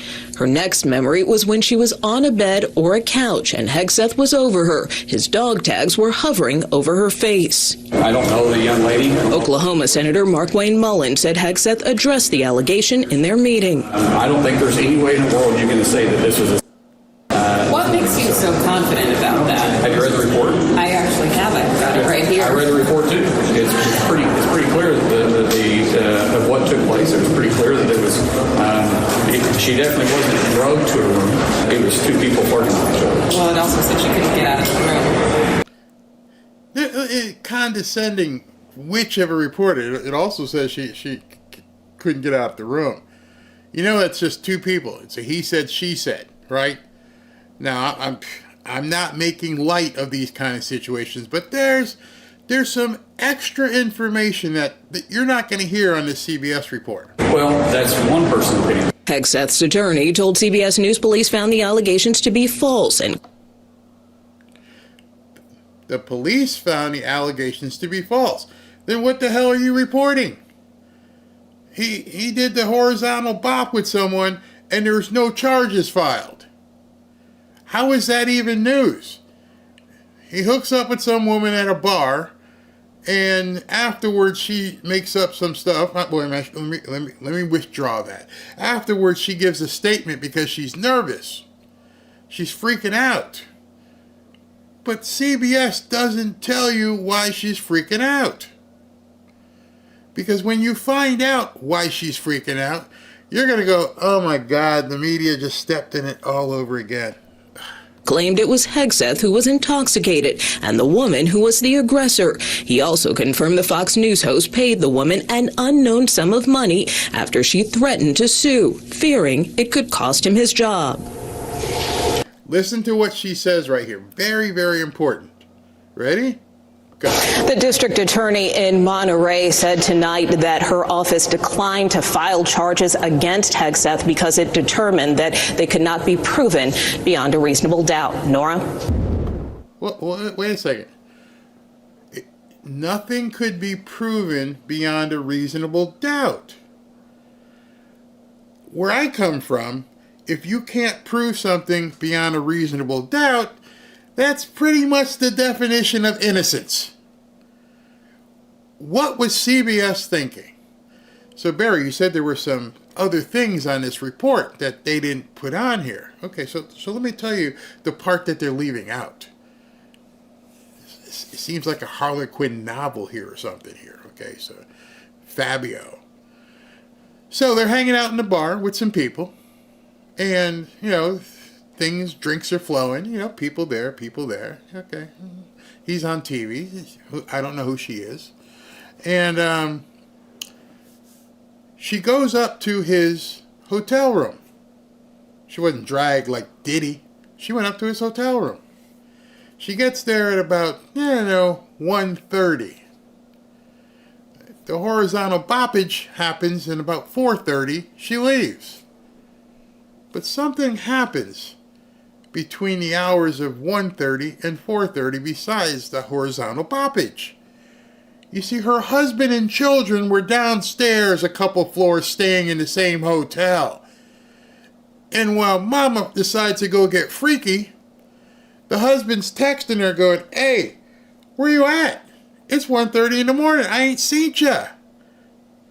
2:30. "Hey, are you okay?" 3:30. "I'm really starting to get worried now."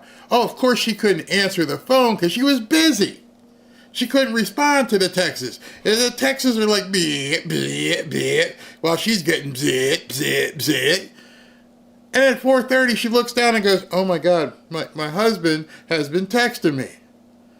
I better go someplace. Oh, I need to come up with some story because, he did. I didn't want to be there." Yeah, CBS didn't tell you that, did they? They didn't tell you that her husband was freaking out, going, "Where's my wife?" She was supposedly downstairs with some friends, and here it is, 1:30 in the morning. I can't find my wife. 2:30. I'm getting freaked out. I can't find my wife. 4 o'clock in the morning. Oh, I still can't find my wife. 4:30, she shows up back at the hotel room, runs into the shower real quick. Where the hell you going? Where you been and where you going? Why are you looking all disheveled? You didn't leave the room looking like this, but you come back looking like, None of that. None of it. It's all in the police report. None of it did they say on CBS right there. Listen to this. Number 7. All right, Anthony, the Hegseth nomination. Do you think that Hegseth or the president-elect, how do you think they feel about the graphic details of this police report coming to light during a confirmation hearing? What do you think that'll be like? So I want to fully disclose that I worked with Pete. I had a good relationship with Pete. But I think Anna is onto something. I think the Republicans, this is sort of season. I want to disclose something for you here. Anthony Scaramucci is not an attorney. Anthony Scaramucci has nothing to do with law enforcement. Anthony Scaramucci got fired by Trump, 10 days after he was there? And so you're asking Anthony Scaramucci about this police report? Seriously, CNN? To Apprentice White House edition. I think the Republicans have shape-shifted a little bit here and are ready for Donald Trump. Also, remember, if Donald Trump is a lame duck, he's only got one more credible election ahead, and that's the midterms. And I think they're going to push back. And I think if the reports are true, and I'm not saying they are, it'll be up to the Senate to figure that out. I think this is as bad as Gates. So I don't agree with Adam. I think this is less than 50% that he gets through. Now notice, he's lying. He's saying this is just as bad as Gates. I don't know what happened with Matt Gaetz, but the allegations were that the woman was underage. This woman wasn't underage. It's not even comparable. This woman goes up to a man's hotel room at 1 o'clock in the morning, and there's only one reason you go up to another person's hotel room at 1 o'clock in the morning. I think they call that a booty call. And how bad of a woman... Your husband and children are downstairs. Your husband... You decide of all times to go cheat while your husband and children are a couple floors down. I don't got no words for that. And I think the Republicans are taking a tact in the Senate that's very different than the Trump transition team thought they would, or frankly, people like us here speaking about it. Numbers. All right. So now you've got the table set here, right? So Megyn Kelly, who is an attorney, she is a lawyer, she takes the police report, and she's going to put her own, I wouldn't even call spin, her seasoning on it. 6. Jane Doe had business at the hotel. On 10/7, Jane Doe was busy at the conference. Blank was in the hotel room, blank. And blank stated Jane Doe had gone to their hotel room at approximately 5 p.m. while on a break. Blank stated Jane Doe did not seem intoxicated. Blank is her husband. They can't put his name in the report. So blank is looking for his wife. Where you at, babe? What's going on? Jane Doe had left the room and went back to work. Blank stated Jane Doe was in communication with him via text messages. Blank stated he fell asleep and woke up on 10/8 at approximately midnight. They texted some more, and Jane Doe told him she was at the bar and out with the woman from the conference. At approximately 12:30 a.m., Jane Doe stopped texting Blank. Blank was worried about... Tell me if any of this was in that CBS report. I already know the answer. No, they didn't say any of this. Jane Doe. Blank was reading the news, and it made him even more worried for Jane Doe's safety. At approximately 2 a.m., Blank stated he had left the room and went to look for Jane Doe at Knuckles Bar. Blank stated there was no one at the bar when he arrived on scene. Blank went back to his room. All right, so imagine this. And ladies think it's your husband. Men think it's your wife. You're there with little Buffy and, sitting out. Where's Mommy? I don't know. I ain't seen Mommy since like 5 o'clock. She's been down at Knuckles Bar. Well, where's Mommy now? It's late, Daddy. Well, you go back to bed. Let me figure this out. Where the hell you at, honey? Where are you at? I'm worried about you. Which, by the way, if it was me and, the wife wasn't back up in the room at 12 o'clock or whatever, I'm going down there before 2 o'clock in the morning. I'm not just sitting there texting going, maybe she's okay. Baby, where you at? Megyn, continue. You with me? You saw the text earlier? My love, you've never been out close to 2 before. What's going on? Where are you? And now here's Blank telling the cops that at 2 a.m. he left the room and went to look for her. Okay? Went down to Knuckles. No one was there. At approximately 4 a.m., Jane Doe arrived at their hotel room. This is per the husband, we assume. Kind of a credible witness. To the cops. Accessed their room on her own and used the key card reader to get in. Jane Doe told Blank that she must, quote, must have fallen asleep. Jane Doe was apologetic. Blank.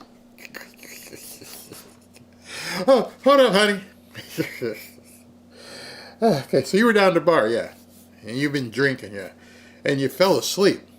Where, in the hotel lobby? I didn't see you. I went down there. Where'd you fall asleep? On the hotel bench? Were you in the hall? Where exactly did you fall asleep? You're going to have to tell me this one, darling. I need to know. Notes that Jane Doe did not have a hard time walking and was not slurring her words. That's it right there, folks. That's why they did not bring charges. This is the husband. The cops are looking at text messages of the husband saying to her, you're never out this late. It's 2 a.m. Then the text message cuts off, and he says, are you okay? Are you okay? No response. And she was seen going to Pete Hegseth's room at 1:30. So by 2, she's there. The communication with the husband clearly ends while she's in Pete's room. She doesn't respond to any of those texts. He gets up and looks for her. And within 2 hours, she's home. At 1:30 on the tape, she doesn't look intoxicated. In the bar, she doesn't look intoxicated. And here we are at 4 a.m. with the husband saying she does not look intoxicated. She did not have a hard time walking. She was not slurring her words. She apologized. And what was the story she told? That she must have fallen asleep. The very same story that Pete Hegseth says she told him she would tell the husband. Pete Hegseth and the husband are not talking. Okay. Those of you who are married, if your husband or your wife was gone all night long and showed up and said, I fell asleep, honey, that's my story and I'm sticking to it. Where'd you fall asleep? What do you mean you fell asleep? And what's wrong with your hair and your makeup? CBS, shame on you. Shame on you for omitting all of this in your report. There's a reason why you should hate the media. Every single day they're showing you more and more why you should just ignore the media. Not coordinating stories. The cop spoke to Pete independently, and Pete said it was consensual and she was panicked. She had cheated on her husband and was going to tell him this lie. They're simultaneously talking to the husband, who says she came in, she didn't look drunk. That's my interpretation of him saying didn't have a hard time walking, was not slurring, and tells him she must have fallen asleep. The very same lie that she told Pete she would tell. That's it. I'm sorry. This woman was not. This is a bullshit accusation. Oh, I had fun making that little edit, put those cuts together. I got nothing to say. Our media sucks. The media is nothing. We are the media. You are the media. They left all of that out. They left that little snippet and tried to pretend like Pete Hegseth had done something. Well, he done something, all right. Coming up here? You sure? Yeah. Okay, come on in. Oh, my goodness. Oh my God, my husband's been texting me like all night long. Okay, here's what I'm going to tell him. I'm going to tell him I fell asleep. Where? I don't know. I'll make something up. Okay. The rest of the story is which somebody should go find out. Are they still together? And what happened to little Buffy?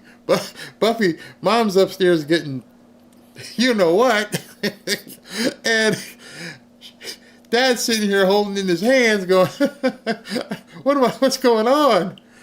Yeah, you have to move out. You gotta go. Number 5. Elon Musk bought X and turned it into the social media arm of the MAGA movement. And we all sat there right in the middle of it during the campaign, possibly not realizing. What would you call MSNBC? I would call them the propaganda arm of the DNC. That we're sitting there like fat chickens just getting attacked all day and just being part of this MAGA messaging. However, the election's over. Everybody's getting smarter and better. I'm not sure that the right idea is to leave Twitter and just go to Blue Sky, a friendlier place, because then we remain in our echo chambers. I don't think that you should necessarily stay in Twitter every.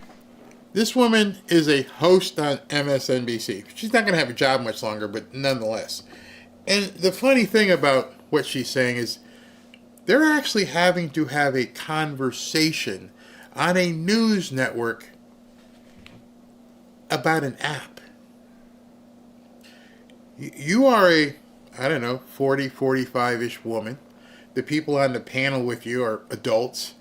And you're complaining that an app is getting to a point where too many conservatives are talking and we have to leave.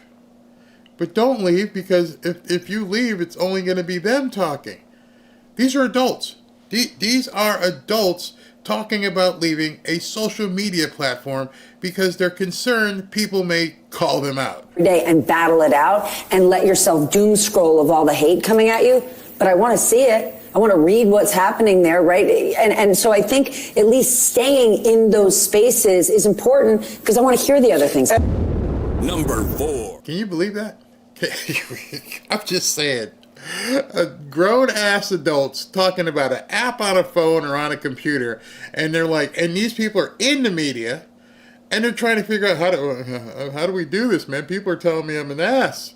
They're calling me names. They're calling me stupid, or they're just unfollowing me. They're leaving in droves. They're like, screw you, you're a liar, you told us that Trump was, Hitlerian and all this stuff, and now we find out, he just kicked Kamala's ass. Unbelievable. I was just reading something about CNN's ratings and MSNBC's ratings post-election. They've crashed. All these left-wing kooks on YouTube are hemorrhaging subscribers, where people go, you guys are out of touch, you're not accurate, you're delusional. And people are speaking with their subscriptions, and they're speaking with their purchasing of the Washington Post, and they're purchasing of the New York Times. The New York Times just debunked, in the most insane way, debunked RFK Jr.'s assertion that the ingredients in Fruit Loops are different in Canada than they are in the United States. They fact-checked it while saying he was accurate. They're literally... I don't know if you guys have seen that. They're like, the Fruit Loops, you said all this stuff is in it in America, but you said the Fruit Loops in Canada and other countries isn't that way. And they actually showed the ingredients. Here, all the stuff that's in the American Fruit Loops, and here's the stuff in the international Fruit Loops. And what they said was, well, it's not, we've got that too. We just have all this other stuff. And this other stuff is the stuff he's talking about. And they thought they were fact-checking, and they looked like morons. Everybody reading the article is like, is this really? Is this really what they have interns or somebody doing? Inventing fact checks, hoping stupid people don't understand? Saying he was wrong, but he was right. Yeah, that made my brain hurt just reading that. That's it was just the like, New fuck. York Times. Number 3. Do you have any plans to go to... Okay, let me set this one up for you.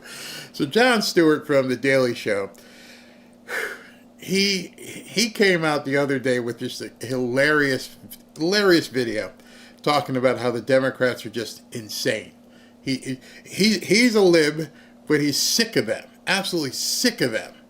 And he finds out that Mika and Joe went to Mar-a-Lago, and he's not too happy about it. Mar-a-Lago to kiss the ring. I'm not going down there right now. Obviously, my membership to the club is pending. I assume they're going to call my references. Yes. Joe and Mika going down there might be one of my favorite. When they had to come out and go, and so we did. Like, they spent the year going, this man will destroy all that you hold dear.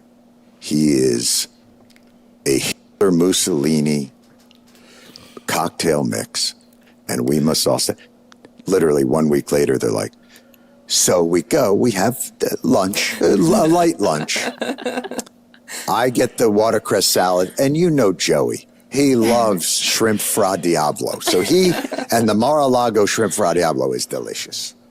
I thought that was one of the more remarkable, but it shows the performative nature of so much of all of this shit, which is, again, when you talk about credibility, like, The performative nature. He just told you, a comedian who does a fake news show, he makes jokes, pretty funny sometimes, just called the morning show on MSNBC performance art. See, now the veil is coming off, and people are realizing that these media people who you thought were giving you news are just out there shucking and jiving. They will say anything. They will do anything. Just keep the checks flowing. You want me to call Trump that guy in Germany? Fine, I'll do it. What else you want me to say? Keep paying me $8, $9, $10 million a year. I'll say whatever you want to say. And now the veil's off. Everybody knows they're paid actors that will say any line you stick in front of them. Any line. Shameful. Number 2. People are rightfully alarmed. They have a reason to be alarmed. I'm going to let this one play without interruption. This is Joy Reid, who decided she was going to do some sort of really close-up video of herself today. And she's gonzo. And I don't mean to be picking on MSNBC so much, but it seems as though the people who work for MSNBC have completely lost it. They have checked out. They don't know what to do. Thanksgiving is next week. Don't go see your parents. Go see your family. Come watch me. I'm Joy Reid. Ignore them. Those supremacists. And if you would vote for that, people may not feel so confident that they're safe with you. This is not crazy. This is legitimate feelings of fear of you and a feeling that you might not be someone they could trust. If this thing goes way south, autocracies go south real fast and things get ugly and people get asked to do things and turn people in and point people out and turn on them. And if you're voting affirmatively, gleefully for this, people might, may not feel so confident in you anymore. That's real, and you kind of have to live with it. So if you think that you can vote for what people see as their destruction and then demand that they still are cool with you and kiki with you and have Thanksgiving with you, I think you're kind of missing the point of what people are upset about. They're afraid. And autocracy and fascism are things that are legitimate to be afraid of. So you may want to step back. So, I have no words for that. When I was cutting this show together, I'm like, I just have to put it in. I got to put it in the top 10 list. I just going to have to use that as one of them. And these are in no particular order into worse or worsest. It's just insanity sometimes in what they're doing. And they let this woman have a television show, probably pay her $5 or $6 million a year. She's mental. But, number one, reigning champion. Those of you who are my age remember back in the day of MTV when Bon Jovi had Wanted, Dead or Alive. Wanted! And that song, they used to have the battle, which song was going to be number one that day. And that song was winning a lot. And then Motley Crue came out with Home Sweet Home. And Home Sweet Home won so many days in a row that the directors of MTV came down and said, we're just going to have to retire it. Because every single night when they would do the top 10, it would be Home Sweet Home by Motley Crue. Fantastic song, idiot people. And I'm beginning to feel that way with the ladies of The View. I think they're always going to be number one.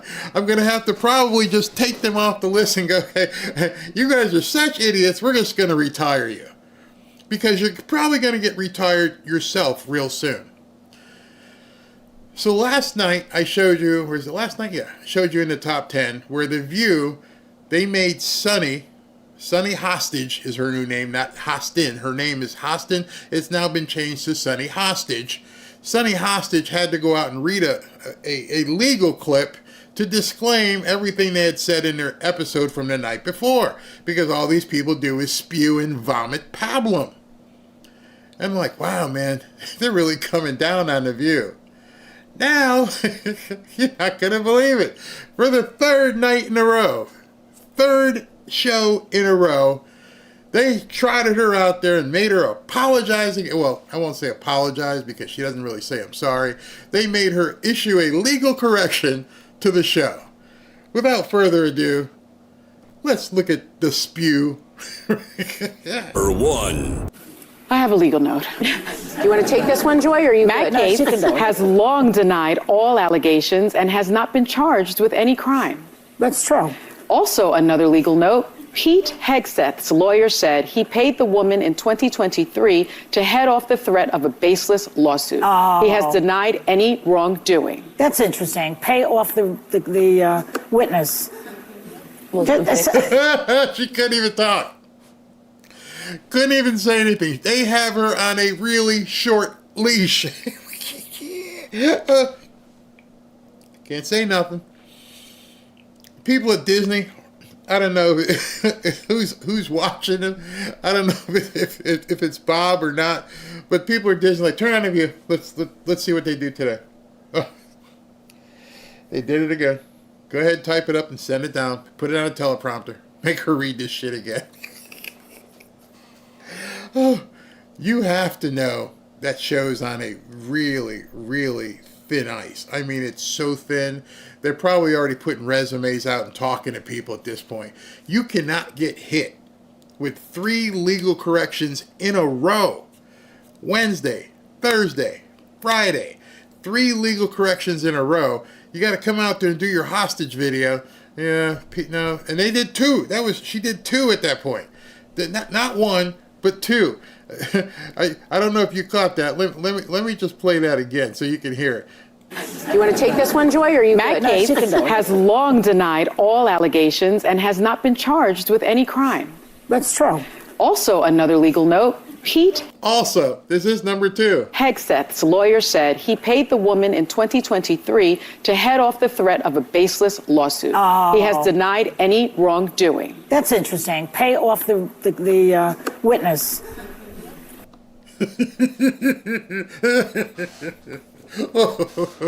Look at her face. I'm sorry.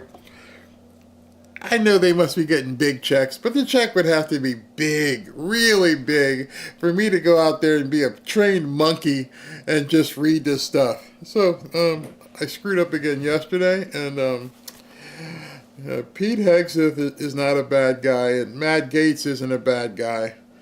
And Joy Behar over here is egging her on. Oh, so what, you just pay somebody for the heck of it? Joy, shut up. Are you trying to get me in trouble again? Oh, my goodness. She's gone. You know it's a matter of time. We're going to probably read on Monday that the show's off the air. It's been canceled. It's only a matter of time. That is a corpse on television at this point. That show is absolutely going to just go away. Oh, I've had too much fun today. Let me just check Donald and see if he posted anything else as we get out of here. No, he didn't post anything else. Ooh, I just had, there was one more I forgot to show you. This is Glenn Greenwald who tweeted this. And everything is just so funny. Trump is building the most anti-Semitic cabinet. Oh, you guys can't see. This is from The Atlantic. Trump is building the most anti-Semitic cabinet in decades.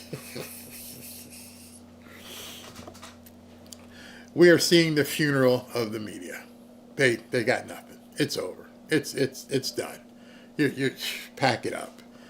Twitter X is the media. You are the media. I am the media. Now Joy needs to read legal notes. Joy at least was smart and did it from her home.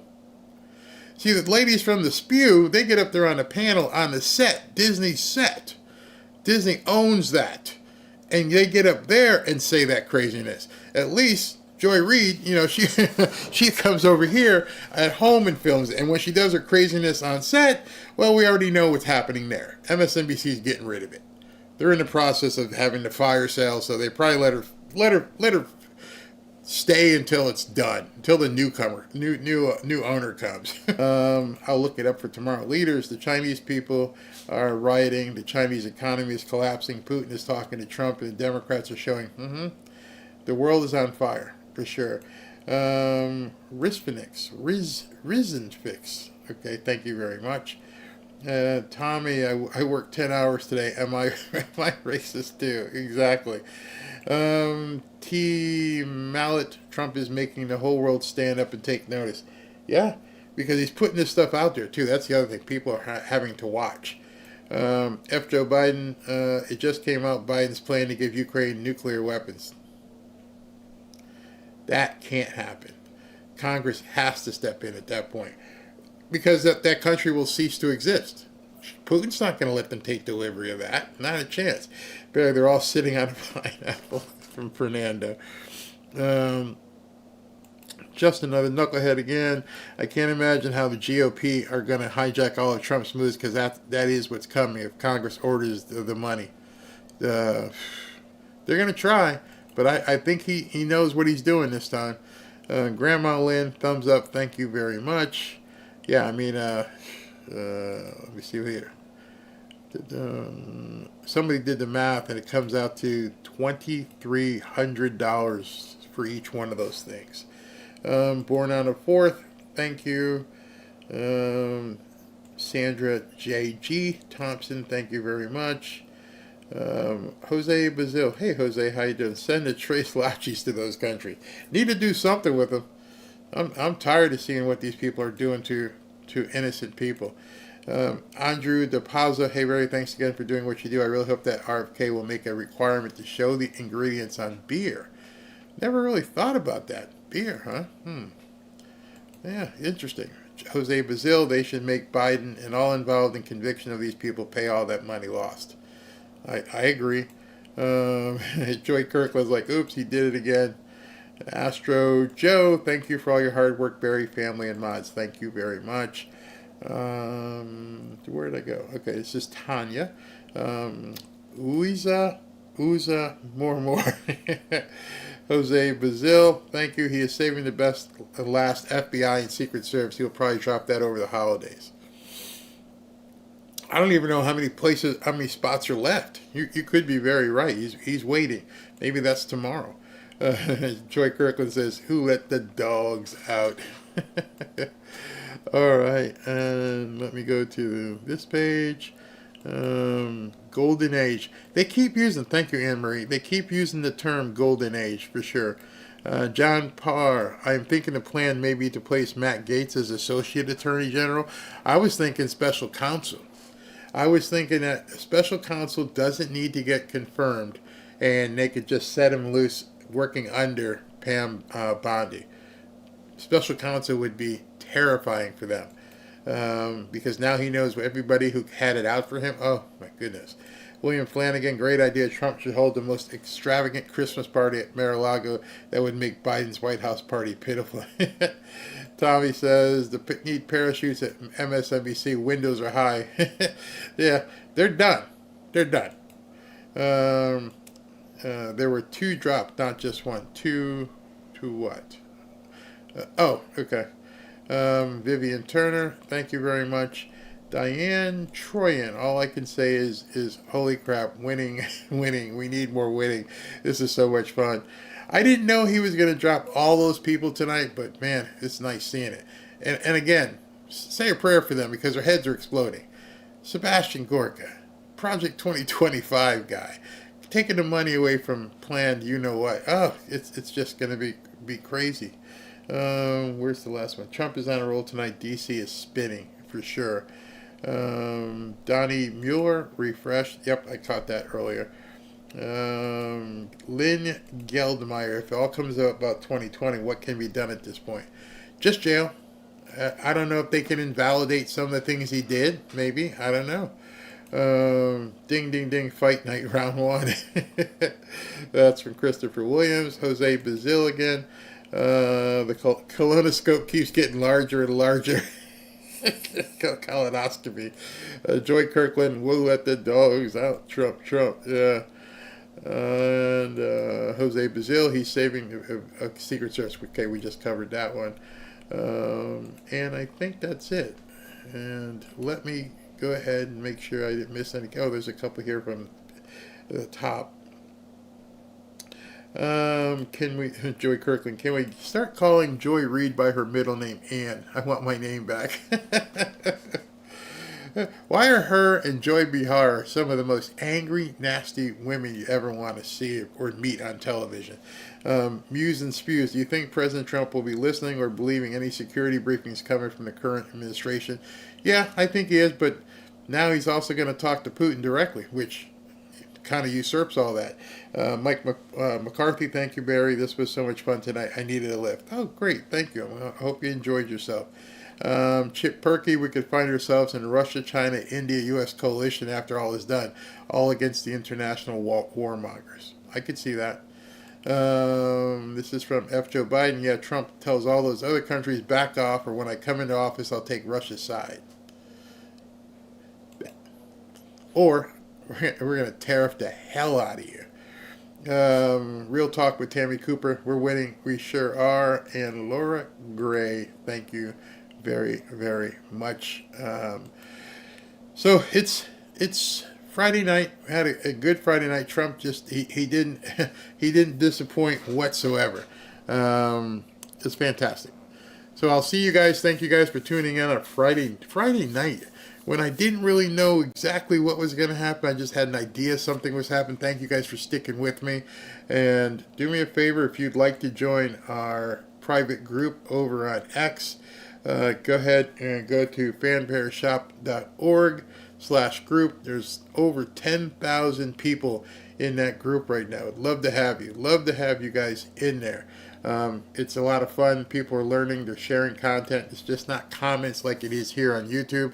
They're actually making and creating content. Very good. People asking for help, so I'm probably going to do some sort of a tutorial over there in the near future. All right, everybody. Thank you very much. Look away. Oh. I forgot. Here's Michelle in Michigan. She's like, hoodies!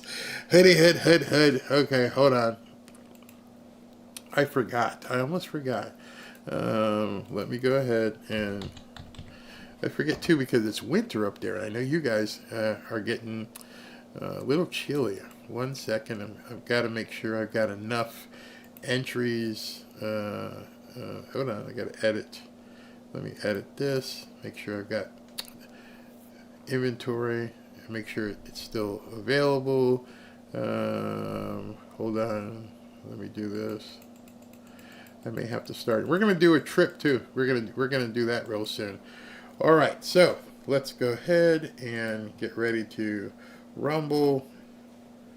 Yep, we're good. All right, so let me pull this over to this screen so you guys can see it, and let's go with 3 hoodies. Got to remove that comment. All right, so we can do 3 hoodies real quick here and get these done. Up to the cold weather people. Drum roll. Oops. I did the drum roll, but I didn't put it on the screen. Okay, here we go. There we go. Now everybody can see. All right. Winner number 1, Catherine Burks. Catherine Burks is winner number 1. Let's go ahead and roll that again. And Bruce Brown. Bruce Brown is winner number 2. Bruce Brown. And then number 3. Let's see. And Holly Reese. Holly Reese. So I'll get those, get those names to Ashley so she can contact you for mailing addresses and size and that kind of stuff. And we'll get those out to you. I think she just, like I said, she got a new shipment in last week, or it's coming in this week, one or the other, so we'll get those out to you. Thank you. What? Wait a minute. Your channel, wait a second here. Okay, hold on. I can ask the mods real quick. Your channel is taking money and not showing my message. You know, I can check that. So your name is Lebanon.